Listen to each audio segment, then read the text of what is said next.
Hundreds of white nationalists and white supremacists carrying torches marched in a parade through the University of Virginia campus Friday night in Charlottesville.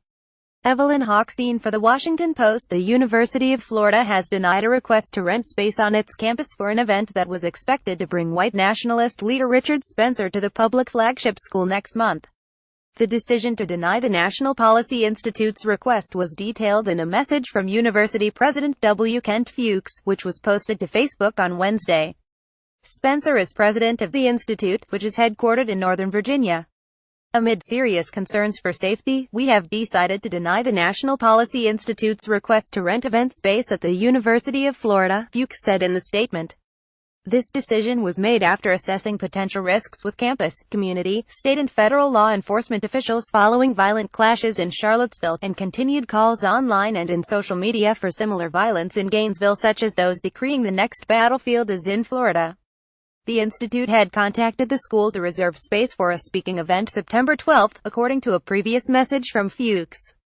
In a statement posted on Saturday, he explained that the proposed event would have featured Spencer. He said that no student groups or other groups affiliated with the university had sponsored the proposed speech. I find the racist rhetoric of Richard Spencer and white nationalism repugnant and counter to everything the university and this nation stands for, Fuchs said in his statement Wednesday. That said, the University of Florida remains unwaveringly dedicated to free speech and the spirit of public discourse. However, the First Amendment does not require a public institution to risk imminent violence to students and others. The likelihood of violence and potential injury, not the words or ideas, has caused us to take this action.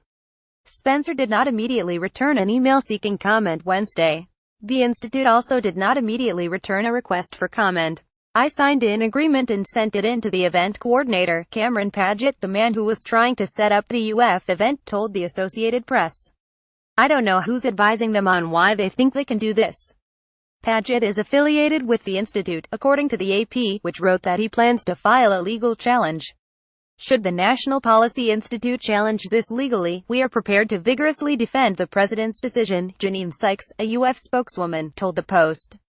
Asked if the university had ever denied such a speaking request before, Sykes responded, "We're not aware, at least in recent history, that we have."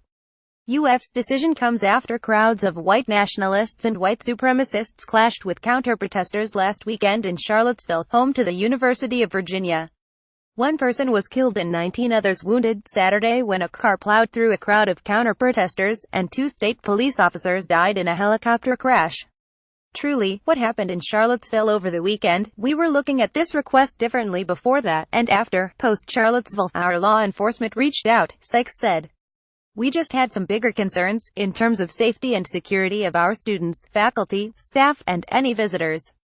Florida Gov. Rick Scott said Wednesday that he had spoken with Fuchs, as well as Alachua County Sheriff Sadie Darnell. Scott said he told officials that he would help provide any security they need. No one should be doing anything that creates violence, he said. I've talked to them a few times, and I've also talked to the Gainesville police chief, Tony Jones, there, and said the same thing. My focus there is to make sure that whatever decision the University of Florida makes, we make sure there's public safety. On Monday, Texas A&M University announced that a White Lives Matter event scheduled to be held on its campus September 11 had been canceled. Texas A&M also cited safety concerns when announcing its decision. Texas A&M said in a statement that it canceled the event after consultation with law enforcement and considerable study. The planned outdoor event, scheduled by Preston Widginton, was expected to be held at Rudder Plaza, in the middle of campus in College Station. Widginton is a former Texas A&M student. He wasn't invited by any campus groups, and no campus groups had agreed to sponsor him, the university said. A media notification about Widginton's event was headlined today Charlottesville tomorrow Texas A&M, which A&M noted in its statement about its cancellation. Linking the tragedy of Charlottesville with the Texas A&M event creates a major security risk on our campus, that statement said. Additionally, the day-long event would provide disruption to our class schedules and to student, faculty and staff movement, both bus system and pedestrian. Widginton has denied that the words were a reference to the violence that unfolded in Charlottesville. This post has been updated. Read more. Let love be the torch that guides you. New students at Dartmouth, other colleges write to UVA.